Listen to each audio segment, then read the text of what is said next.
우회술 12지장 치환술 같이 이렇게 하는 걸로 알고 있습니다. 12지장 우회술, 12지장 우회술이신 건가요? 예, 이게 그 원장님이 보시고 네. 이게 그냥 절단으로만 안 될 것 같다고 하셔서 그 독자적으로 이렇게 해주셨어요. 어떤 목적으로 수술을 받으신 거죠? 어떤 질병을 치기 위하셔서? 제가 질병이 딱히 있지는 않았었는데요. 경각심을 얻게 돼가지고 이렇게 가다가는 나중에 진짜 큰 질병들도 찾아오고 하면 그때는 이제 늦겠다 싶어가지고 한 1년 정도 알아본 다음에 수술을 하려고 결심을 했죠. 결정적인 계기는 어떤 게 있으셨나요? 제 이웃분이신데 이웃분이 저보다 키는 크신데 저보다 몸무게는 좀 덜 나가시는 형님이 있으셨는데 40대 초반? 그 형님이 집에 누가 돌봐주는 사람이 없으니까 밥 해주는 사람도 없고 맨날 배달 음식 드시고 뭐 과자 같은 거 이렇게 이만큼 싸와서 드시고 하시다가 어느 날 고독하게 혼자 이렇게 쓸쓸히 돌아가시더라고요. 근데 이게 많은 사람들이 아시는 부분인데 비만인 사람들이 좀 일반 사람들보다 갑자기 이렇게 죽을 확률이 높잖아요. 뭐 여러 가지 이유로. 그래가지고 제가 장남인데 나도 저렇게 될 수 있겠다. 혹 잘못해서 훅 깔 수 있겠다 싶어서 지금이라도 이거를 어떻게 해야 되지 않을까 해서 여러 가지 찾다가 이 수술을 하게 됐습니다. 주변에서 뭐 만류라든지 신중하게 생각하라 그렇게 하셨던 말씀들은 없으셨나요? 아니요, 지인분들한테는 이야기했는데 지인분들도 다 약간씩 걱정을 하고 계셨고 제가 워낙 뚱뚱했었으니까요. 제가 수술 전에 키가 172에 158kg 있거든요. 그러니까 어떻게든 일단 빼면은 다들 좋다고 생각하니까 그러면 잘 생각해서 좋은 분 찾아서 수술을 한번 해봐라 이렇게 응원을 해주시는 분위기였어요. 그러면 그 사이 이제 수술 결정하기 전까지 좀 체중을 감량하기 위한 여러 가지 노력들을 많이 하셨던 게 있으셨나요? 예, 제가 살찐 게 자기압류라고 하죠. 제가 살찐 게 제가 평발이기도 하고 또 뭐 움직이는 것보다는 책 읽고 뭐 그러는 걸 좋아하다 보니까 뭐 그래서 그렇지 이렇게 자기압류를 했었는데 그래도 이게 너무 살이 불어나다 보니까 안 하던 운동도 좀 해보고 헬스장도 끊어서 해보고 뭐 식이 조절 같은 것도 해보고 많이 시도는 해봤었죠. 요요라고 봐야 되지. 이게 아무래도 살집이 많으니까 운동을 하면은 살은 잘 빠지는데 특히 제가 수영 같은 걸 좀 했었어가지고 살은 금방 빠지는데 그만큼 돌아오는 것도 빠르고 또 작심삼일이라고 하죠. 금방 포기도 하게 되고 많은 분들이 공감하실 것 같아요. 제가 이 살 빼려고 이제 생각을 하고 나서 여러 가지 찾다가 이런 어떤 의사 선생님이 하신 말씀을 봤어요.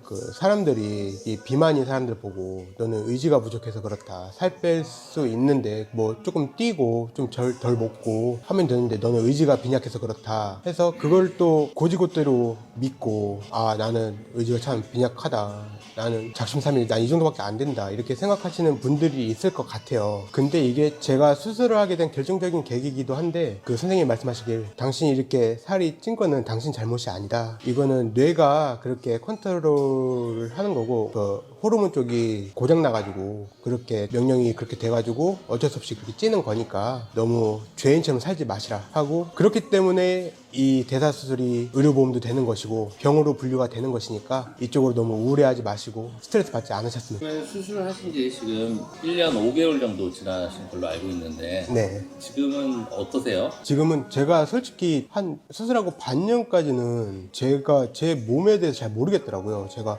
이게 빠지고 있는 거, 몸무게는 빠지고 있는데 이게 외형으로 이게 빠지고 있는 건지 모르겠더라고요. 뭐 수술 후에 이제 치유하는 기간이니까 이게 몸도 옛날 같은 컨디션도 안 되고 오히려 좀 안 좋아진 것 같고 하는데 좀 더 지나고 나서 옛날 사진 보고 비교해보고 또 뭐 계단 같은 거 오르내리락 해보고 조금 격렬하게 움직여보면은 확실히 차이가 나는 것 같아요. 확연하게.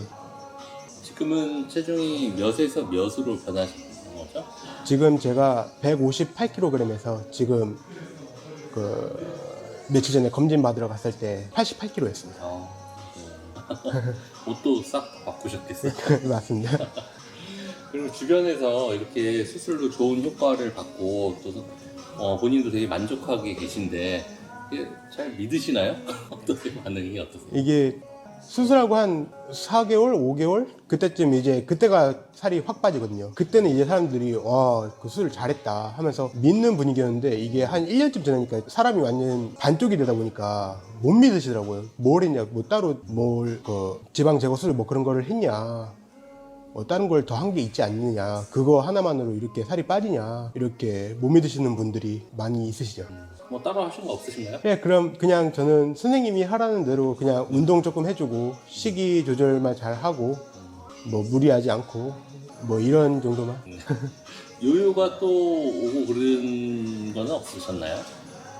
예, 저는 주기적으로 몸무게를 재봤는데요. 한 번 운동을 해가지고 근육이 조금 쪄가지고 몸무게가 늘어난 적은 있는데 지방이 늘어난다거나 그런 적은 아직 없는 것 같아요. 앞으로의 뭐 목표라든지 그런 게 더 있으신가요? 아니면 지금 현재 상태의 건강을 유지해 나가는 게 목표신가요? 일단은 제가 그 수술 후에 돌연 갑자기 몸이 안 좋아진다거나 쓰러진다거나 그런 확률은 확 줄었으니까 이게 수술하고 나서 1년 정도 지나고 보니까 너무 좋은 거예요. 이게 제가 살이 이렇게 빠져본 적이 없거든요. 그래가지고 주위에 저처럼 힘들어 하시는 분들이 계세요. 제 주위에도. 그래가지고 그분들한테도 이게 계속 알려드리고 뭐가 좋다, 이거는 조금 힘들다 이렇게 이야기를 해드리고 있는데 그분들한테도 경험시켜드리는 게 일단은 목표인 것 같아요. 뭐 고혈압 약 드시던 거라든지 다른 거 복용하시던 약은 끊으셨나요? 예, 제가 수술 전에 대전에 살다가 수술 당시에 타 지역에서 살았었는데 하고 지금 다시 돌아온 상태거든요. 그래가지고 원래 다니던 내과를 갔는데 선생님이 내과에서 무슨 약 처방할 때마다 제가 혈압이 높으니까 고혈압 약을 꼭 처방해 주셨는데 이제 더 이상 안 드셔도 되겠다. 놀랍다, 어떻게 뺐냐 이렇게 많이 물어보세요. 내과 선생님한테 수술 받으셨다고 말씀하셨죠? 네네. 반응이 어떠세요?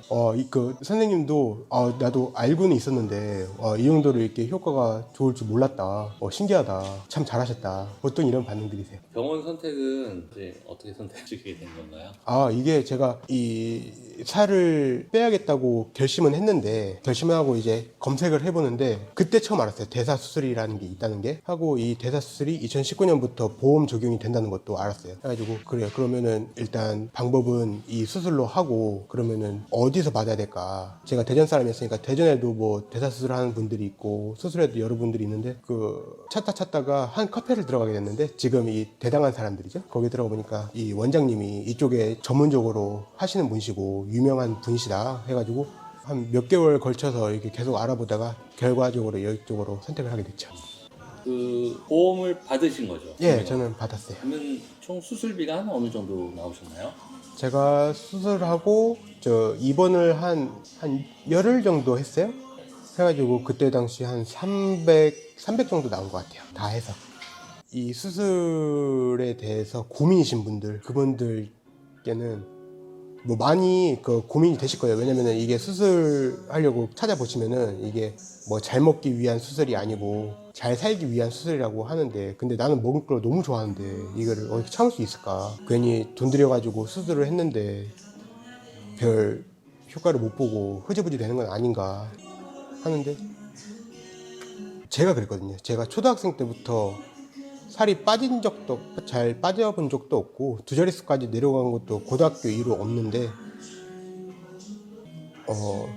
충분히 선생님도 도와주시고, 그리고 수술하고 나서 이게 호르몬을 만들어주다 보니까 몸이 여러분을 도와드리니까 너무 걱정하지 않으셨으면 좋겠어요. 좋은 말씀 감사합니다.